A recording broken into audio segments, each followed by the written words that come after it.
오늘 설교는 종교인인가 신앙인인가라는 제목으로 함께 나누려고 하는데요.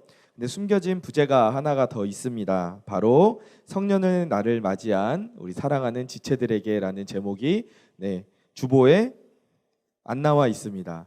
숨겨져 있기 때문이죠. 그래서 이 제목으로 오늘 함께 말씀을 나누도록 하겠습니다.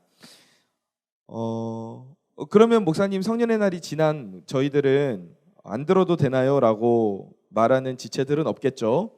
우리 대학부가 모두 다 함께 들어야 하는 하나님의 말씀입니다. 우리에게 주시는 하나님의 말씀에 집중하는 시간 되기를 바랍니다.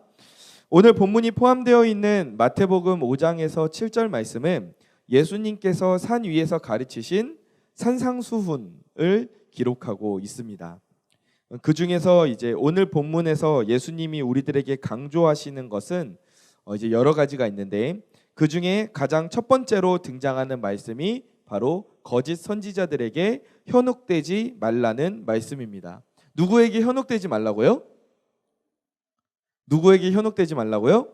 거짓?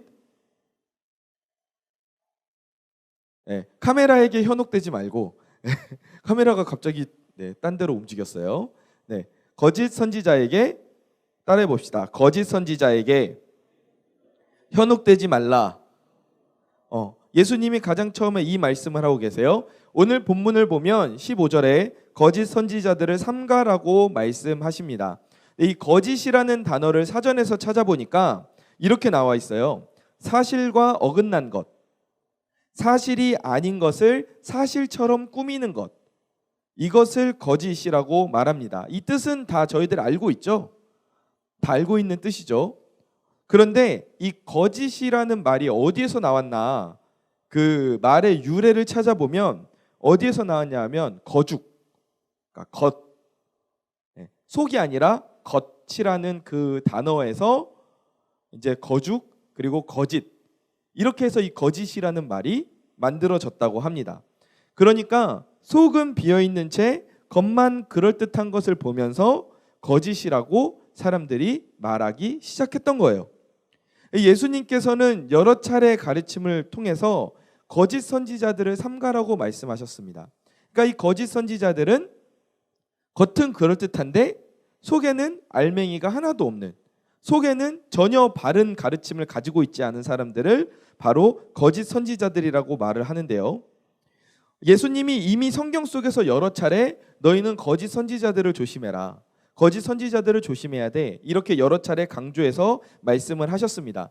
앞으로 장차 성도들을 하나님이 아닌 다른 엉뚱한 곳으로 데리고 갈, 하나님에게로 인도하는 게 아니라 다른 엉뚱한 곳으로 데리고 갈 그런 거짓 선지자들이 많이 나타날 것이다. 그들을 주의해야 된다라고 말씀을 하셨어요. 그리고 그 예수님의 경고대로 예수님이 승천하신 지 얼마 지나지 않아서 불과 몇십 년이 지나는 그 상황 가운데에서 바로 거짓 선지자들, 대표적으로 이단들이 나타나기 시작합니다. 초대교회 안에 예수님의 말씀이 아니라, 하나님의 말씀이 아니라 다른 가르침을 전하는 이단들이 형성되기 시작했어요. 그리고 그 이단들의 가르침이 지금 2000년이 지난 지금까지도 그 이단의 세력이 계속되고 있습니다. 그렇다면 우리는 어떻게 이 거짓 선지자들을 구별할 수 있을까요? 우리가 겉모습으로는 사실 구별하기가 어려워요. 그런데 20절에서 예수님께서 말씀하십니다. 무엇을 통해서 구분할 수 있다고 말씀하십니까? 두 글자, 무엇을 통해서요? 열매를 통해서 알게 되리라고 말씀을 하십니다. 그러니까 그들의 삶을 통해서 나타나는 결과, 그들의 삶이 맺는 열매, 그것들을 통해서 우리가 그 사람이 거짓 선지자인지 참 선지자인지를 구분할 수가 있다는 거예요. 실제로 이단들이나 사이비를 보면 처음 시작은 그럴듯하게 다가옵니다. 심지어 성경을 갖고 들이밀어요. 성경을 보면은 이런 말씀이 적혀 있는데 이 말씀에 대해서 어떻게 생각하시나요? 역시 그럼 이제 우리가 설교를 들었으니까 거기에 대해서 어느 정도 대답할 수 있는 지식이 있는 친구들이 있어요. 그러면 이제 거기에 대해서 대답을 합니다. 그러면 이단들이 말해요. 역시 좀 아시는 분인가 보네요. 이렇게 대답하시는 분 많이 있지 않은데 이 정도로 대답하시는 분인 거 보면은 신앙생활을 좀 오래 하셨나 봐요. 이제 그러면은 사람의 심리상 약간 좀 이렇게 띄워주니까 뭐 말하지 말아야 될 것까지도 막 말하기 시작해요. 아, 네, 뭐 몇 년 뭐 어디서 교회 신앙생활 했어요. 아, 그래요? 그러면 여기 나와선 지금 타지에 와서는 뭐 교회 다니고 계세요? 아, 요즘에 교회 못 정했는데, 아, 그러면 매주 이렇게 교회 가서 예배 드리기도 힘드니까 그럼 한번 저희 공동체 모임 한번 나와 보실래요? 그러면서 이제 이렇게 띄워주면서 이렇게 이야기를 하면은 목사님이 지금 이야기하면 누가 여기 넘어가겠어라고 생각이 들죠. 그렇지 않아요?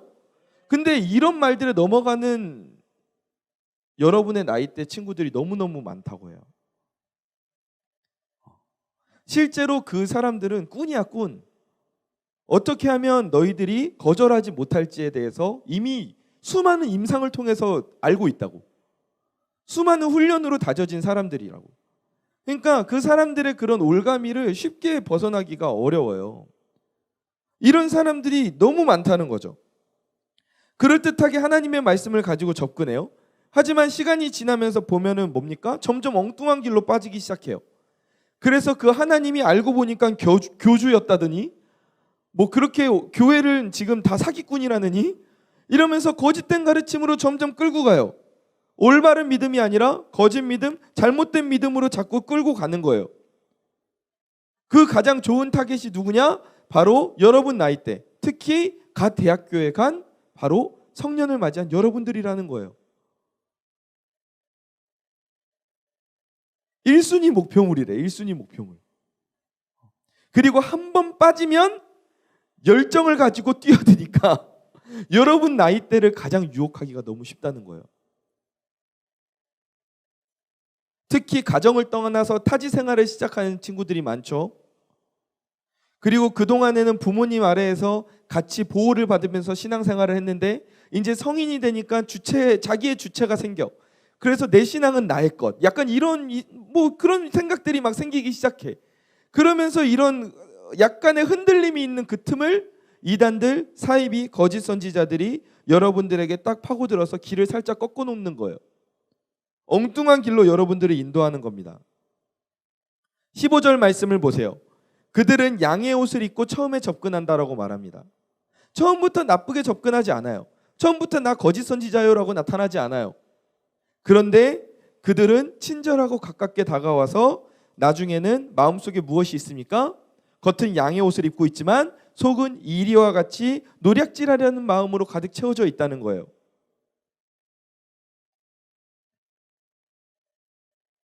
올바른 교회 공동체라면 여러분들을 하나님께로 인도해서 정말로 여러분의 인생이 행복해지기를 바라고 그리고 그 행복을 누리고 나누기를 원하는 마음이 올바른 공동체 안에 있는 마음이에요. 하지만 이단이나 사이비는 그렇지 않아요. 처음에는 누구보다 친절하게 다가오지만 그 결과적으로는 자신들이 원하는 그 결과 어떻게 하면 이들을 통해서 더 잘못된 길에 빠지게끔 더 많은 사람들을 유혹할 수 있을까? 어떻게 하면 자기들의 집단의 새를 불릴 수 있을까? 누구보다 여러분의 행복과 여러분의 기쁨을 위해서 다가오는 것처럼 위로하면서 다가오지만 실상 그들이 원하는 것은 전혀 다른 곳에 있다는 거예요. 사랑하는 우리 대학부 친구들, 이런 거짓 선지자들의 공격에 주의하기 바랍니다. 지금 이 시대에는 너무 많은 거짓 선지자들이 있어요. 여러분을 유혹하는 많은 것들이 있습니다.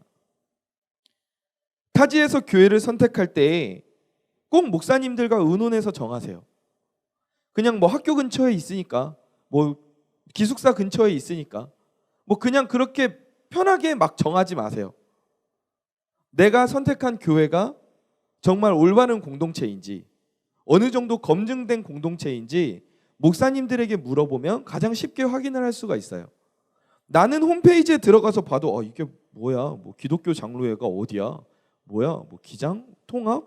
약간 우리 교회랑 마크가 다른데? 이러면서 헷갈리는데 이제 목사님들은 그래도 들어가서 보고 목사님들 말씀도 들어보고 이러면은 어느 정도 파악할 수가 있어요. 쉽게 그렇게 결정하지 마세요. 그리고 가깝게 뭐 접근하는 이들을 모두 나리석에 대할 필요는 없겠죠. 뭐 캠퍼스에서 이렇게 가는데 신입생이세요? 그런데 막 됐거든요. 막 이러면서 막 이렇게 모두 다 나리석에 막 대할 필요는 없겠지만 그래도 여러분 주의 깊게 정신 차리고 영적으로 깨어서 살아갈 필요가 있다는 거예요. 여러분이 영적으로 잠들어 있으면 그런 거짓 선지자들의 먹이가 되기 딱 좋습니다. 그렇지 않기를 간절히 소망합니다. 그런데 사탄은 우리를 거짓 선지자를 통해서만 공격할까요? 사실 사탄은 우리에게 거짓 선지자들을 계속 보내는 이유가 뭐냐 하면 가장 중요한 목표가 이거예요. 우리 삶의 주인을 따라해 봅시다. 내 삶의 주인을 하나님에게서 엉뚱한 곳으로 바꾸려고 한다. 내 삶의 주인을 하나님에게서 엉뚱한 걸로 바꾸게 하려는 게 사탄의 목적이에요. 그래서 우리에게 거짓 선지자를 보내는 거예요. 너 보니까는 신앙생활 좀 하는 것 같아. 고등부까지 좀 이렇게 하나님 믿었던 것 같아.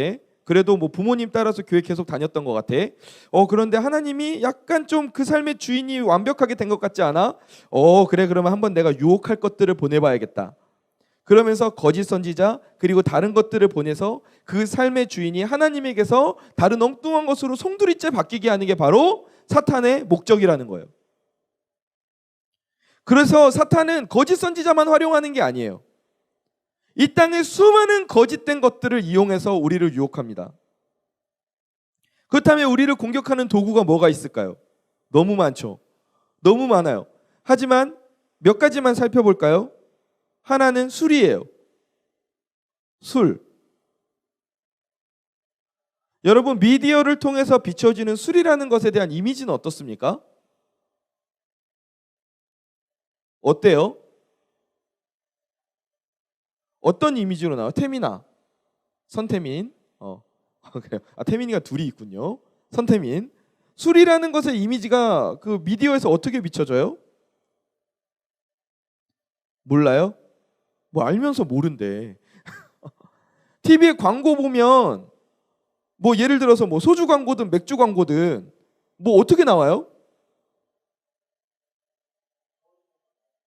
뭐라고요? 에?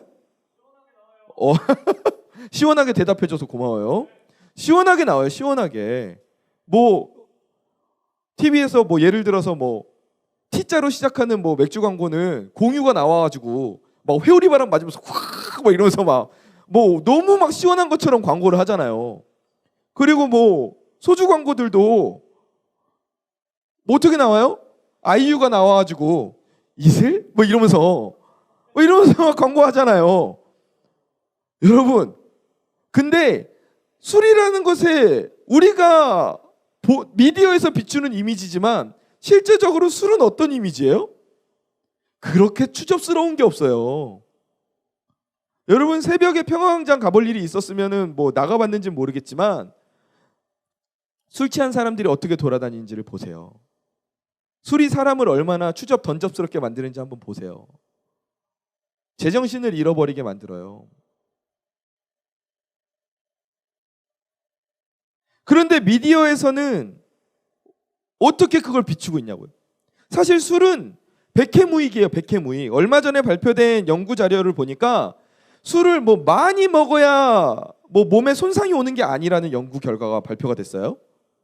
소량의 술을 마시더라도 이미 그것부터 인간의 뇌에 악영향을 끼치기 시작한다라는 연구가 발표됐어요. 그러니까 막 사람들이 이야기해요. 뭐 조금 마시는 건 몸에 건강에 좋아.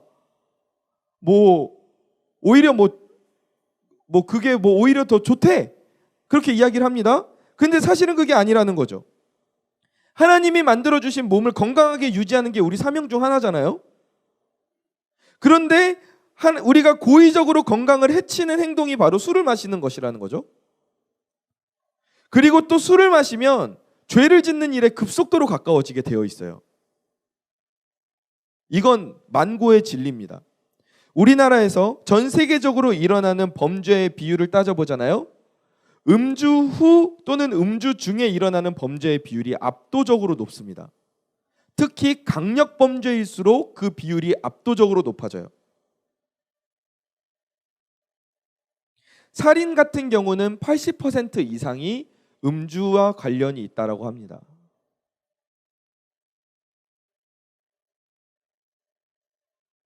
술은 우리를 죄의 길로 너무 쉽게 빠지게 만드는 도구라는 거죠. 그런데 미디어를 통해서 사탄은 어떻게 우리에게 거짓된 정보를 주고 있습니까? 마치 술을 마시면 스트레스가 해소되는 것처럼 이야기를 해요. 힘들었지? 한 잔 마시고 잊어버리자. 드라마에서 이런 장면이 너무 많이 나와. 이성 친구와 헤어져요? 무슨 일이야? 나 헤어졌다. 이러면 아이 새끼 나와. 형이 술 한 잔 사줄게. 그래서 마시고 잊어. 이런 장면이 너무 많이 나오잖아요. 친구들을 만나면 술을 마셔야 진솔한 이야기를 나눌 수 있다.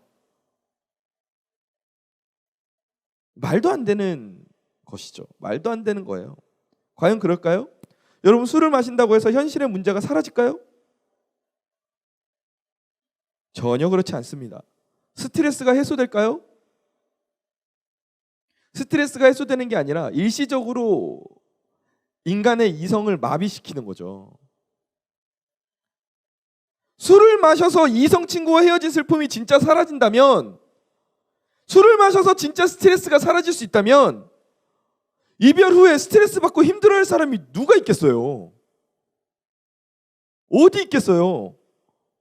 술 마시면 땡인데. 진실한 나눔이 이루어지는 게 아니에요. 술은 뇌를 흔들어서 내 삶에 일어난 문제를 일시적으로 회피하는 행위이고, 그리고 나중에는 그 술을 의존하게 만들어요. 계속 회피하고 피하게 만들어요. 그런데 미디어를 통해 사탄은 술을 그럴듯하게 포장해서 우리에게 들이밀고 있어요. 특히 이런 유혹에 아주 쉽게 넘어갈 수 있는 지체들이 바로 누구냐? 우리 새내기들, 갓 20살이 된 지체들. 성인이 돼서 얼마나 신납니까? 성인이야. 이제는 편의점을 가서도, 슈퍼에 가서도 신분증만 있으면 못 사는 게 없어. 술, 담배 다 살 수 있어. PC방에서 10시간 넘어도 나가라는 말도 안 듣고. 얼마나 좋아요. 내가 마음만 먹으면 다 할 수 있어. 호기심이 생겨. 제 친구들도 고등학교를 졸업하자마자 그동안에는 우리 맥도날드에서 만나자, 롯데리아에서 만나자 이러다가 졸업하고 나서는 바로 다 술집으로 바뀌더라고요. 근데 거기에서부터 이제 시작되는 거예요. 그 처음 유혹에 넘어가고 몇 번 반복하기 시작하면 급속도로 빠져들기 시작해요. 특히 한국 사회는 술 문화가 너무 보편화되어 있어요. 그 가운데서 처음부터 아예 발을 들여놓지 말아야지, 안 그러면 너무 쉽게 빠져들 수가 있다는 거예요. 사탄은 거짓된 도구로 술을 사용해서 여러분들을 미혹하고 있어요. 여러분의 인생의 주인을 술로 바꾸려고 덤벼들고 있어요. 근데 술이 우리 문제를 해결해 주는 게 아니에요.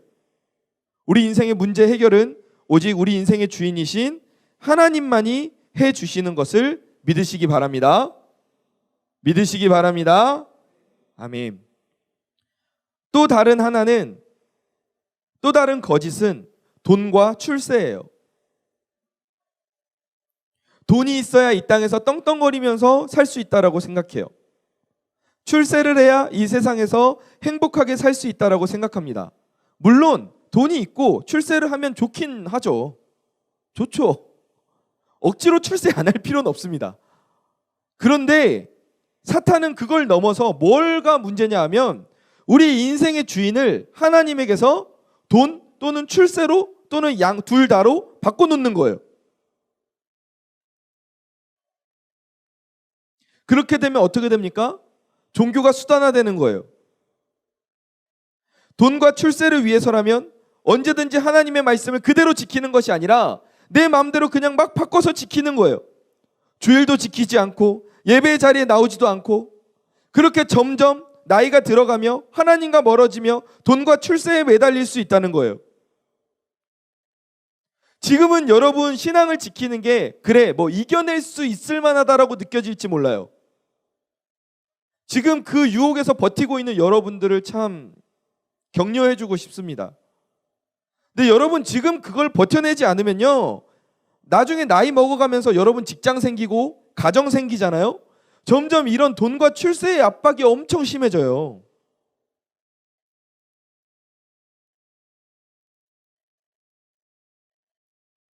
그 가운데에서 믿음을 내가 지키고 신앙의 중심을 지키기란 너무 어렵다고요. 사탄의 공격이 점점 거세질 거라는 거죠. 그래서 여러분 지금부터 그것을 이겨내는 훈련을 해야 돼요. 내 삶의 중심, 내 삶의 주인을 하나님께로 맞춰놓고 내 인생의 궁극적인 목적은 돈과 출세가 아니야. 하나님을 믿는 그것, 내 삶의 목적은 하나님께 영광을 돌리고 그 하나님으로 인해서 즐거움을 누리는 게 진짜 기쁨이지, 돈이나 출세가 가져다주는 일시적인 기쁨과는 비교할 수가 없어. 이러한 생각을 우리가 굳게 가지고 지금부터 살아가야 된다는 거죠. 아멘. 여러분 신앙의 중심을 꼭 지키기 바랍니다. 사탄은 여러분을 공격할 거예요. 계속 공격할 거예요. 하나님을 떠나면 그 인생은 답이 없어요, 여러분. 노답. 그 외에도 여러 가지가 있죠. 하지만 이처럼 사탄은 거짓된 것들을 통해서 우리를 오늘도 하나님에게서 멀어지게 만들려고 하고 있어요. 인생에서 힘들 때, 어려울 때 하나님에게로 찾아오는 게 아니라 술집에 가서 술 마시고 잊어버려. 이렇게 거짓말로 우리를 유혹하고 있어요. 야, 신앙생활도 먹고 사는 사람들이나 제대로 하는 거지. 너 취업도 제대로 안 되고, 너 돈도 별로 그렇게 없으면서 무슨 신앙생활을 하냐? 그래, 너 마음이 정 그렇다면 일단 지금은 돈부터 벌어. 나중에 신앙생활해. 여러분 이게 맞는 말입니까? 근데 사탄은 그렇게 그럴듯한 말로 여러분들을 꼬드긴다고요. 여러분의 삶의 주인을 하나님에게서 다른 엉뚱한 것들을 옮겨놓게 하려고 오늘도 덤벼들고 있다는 겁니다. 이런 거짓 선지자, 거짓 주인 사탄에게 넘어가지 않는 게 왜 중요합니까? 왜 중요하죠? 우리가 이런 것들에 넘어가서 우리 인생의 주인을 바꿔버리잖아요. 그러면 우리는 하나님의 참제자가 아니라 거짓 제자들이 되어버리기 때문이에요. 우리 인생의 주인이 하나님이 아니라면 우리는 참제자가 아니라 거짓 제자죠. 내가 따르는 게 하나님이 아닌데 어떻게 내가 하나님의 진짜 제자라고 할 수가 있겠어요? 예수님은 21절 말씀에서 우리에게 경고하셨어요. 주여 주여 하는 자마다 다 천국에 들어갈 것이 아니라고 말씀하셨어요. 이게 무슨 말씀입니까? 입술로만 주님이라고 말한다고 해서 모두 다 천국에 가는 게 아니라는 말씀이에요. 그 사람이 진짜 믿음을 가진 게 아닐 수도 있다는 거예요. 어떤 사람들은 주님의 이름으로 선지자 노릇도 하고 직분을 가지기도 하고 귀신도 쫓아낼지 모릅니다. 하지만 그렇다고 해도 주님과 아무 상관이 없다라고 말씀하세요. 왜요? 그들의 인생의 주인이 하나님이 아니니까. 네가 나를 주인으로 삼고 따르지 않는데 내가 너와 무슨 상관이 있겠느냐라고 주님이 말씀하신다는 거예요. 그들이 귀신을 내쫓고 그들이 주여 주여 외치고 그들이 선지자 노릇을 했던 그 모든 것이 하나님을 위해서가 아니라 하나님의 영광을 위해서가 아니라 자신의 영광과 자신의 안위를 위해서였기 때문에, 다른 엉뚱한 것을 위해서였기 때문에 주님께서 말씀하시는 거예요. 야, 그런 믿음 진짜 믿음 아니야. 네 삶의 주인이 내가 아니잖아. 근데 어떻게 네가 내 제자라고 할 수 있겠니? 난 너 몰라.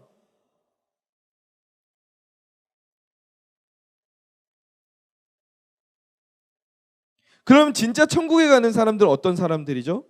참 제자는 누굽니까? 이어지는 21절 후반부 말씀을 보면 이렇게 말씀하세요. 하늘에 계신 내 아버지의 무엇대로 행해야? 뜻대로 행하는 자라야 천국에 들어갈 것이다 라고 말씀하세요. 아멘. 믿음이 무엇입니까? 하나님을 내 삶의 주인이라고 입술로 고백하는 그 입술의 고백을 뛰어넘어서 하나님의 말씀을 그대로 따르고 그대로 행하는 사람들이 바로 바른 믿음을 가진 사람들이고, 그 사람들이 삶의 주인을 하나님으로 삼은 사람들이며 그 사람들이 바로 천국에 들어갈 사람들이라는 겁니다. 아멘. 성도들이 회심해서 주님을 만납니다. 여러분에게도 그런 순간들이 있었겠죠. 그리고 그 주님이 내 그리스도이고 나의 구세주라고 고백해요. 이렇게 회심하고 고백하는 단계까지는 거의 다 따라옵니다. 그런데 생각보다 더 많은 성도들이 그 다음 단계로 나아가는 것에서 멈춰요. 이제 주인 되신 주님을 따라가야 되는데 그 단계에서 엉뚱한 것들로 빠져버리는 거예요. 나를 따라가고, 세상을 따라가고, 사람을 따라가고, 술을 따라가고, 돈을 따라가고, 명예를 따라가고, 권력을 따라가고, 이성을 따라가고, 하나님의 말씀을 따라가질 않아요.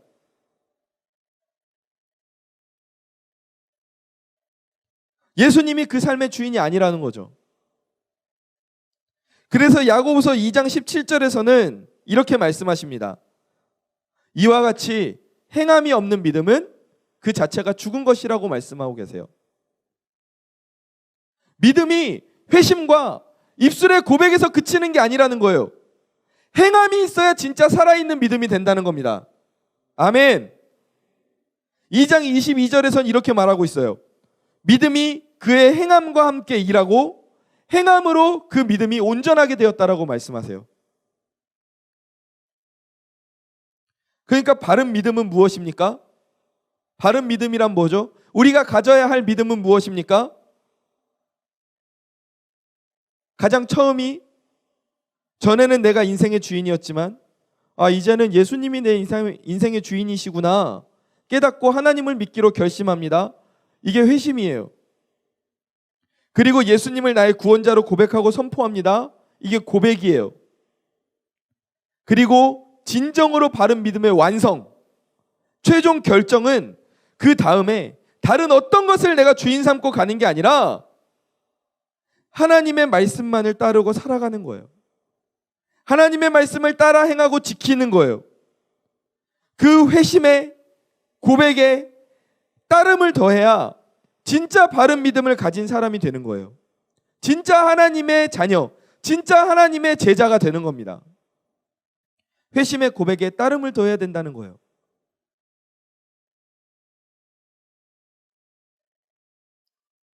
라붐은 말했어요. 상상을 더하라고 이야기를 했습니다. 상상 더하기라는 노래에서. 근데 우리는 회심의 고백에 따름을 더해야 돼요. 그래야 바른 믿음을 가지게 되는 줄 믿으시기 바랍니다. 바른 믿음은 가진 자는 24절과 25절 말씀을 보면 예수님의 말씀을 듣고 행하는 자, 예수님을 삶의 주인으로 삼고 살아가는 사람은 그 집을 반석 위에 세운 지혜로운 사람이라고 말씀하고 계세요. 매우 안전하고 견고한 기초 위에 세웠다는 거예요. 그래서 비가 내리고 창수가 나고 바람이 부는 시련과 핍박 속에서도 넘어지지 않습니다. 하지만 바른 믿음을 가지지 않으면 26절과 27절 말씀에서 말씀하시는 것처럼 그 인생이 모래 위에 세워진 것처럼 쉽게 무너질 수밖에 없어요. 인생에 어려움이 생겼다고 해서 하나님을 주인 삼지 않고 다른 엉뚱한 것을 주인으로 삼았다고 생각해 봅시다. 예를 들어서 술이라고 해봅시다. 술을 천년만년 마신다고 해서 그 인생의 문제가 해결되겠습니까? 중독밖에 더 되겠어요? 안타까운 결과죠. 그 인생이 쉽게 무너질 수밖에 없다는 거예요.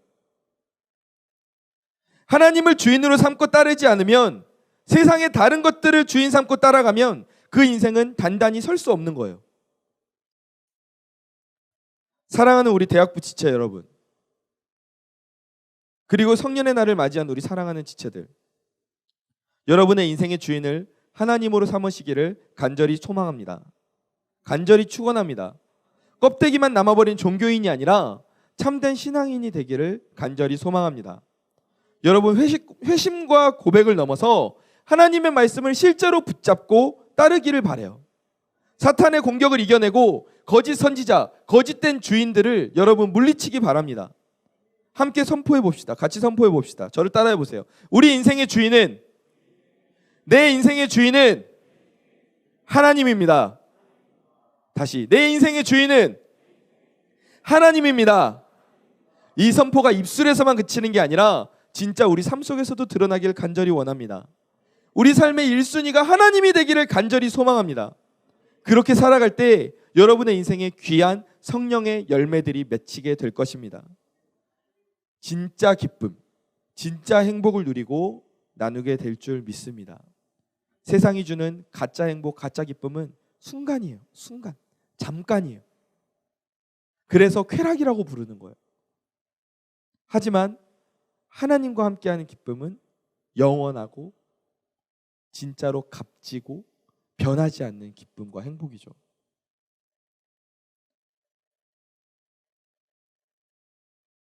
승리하기를 간절히 축원합니다.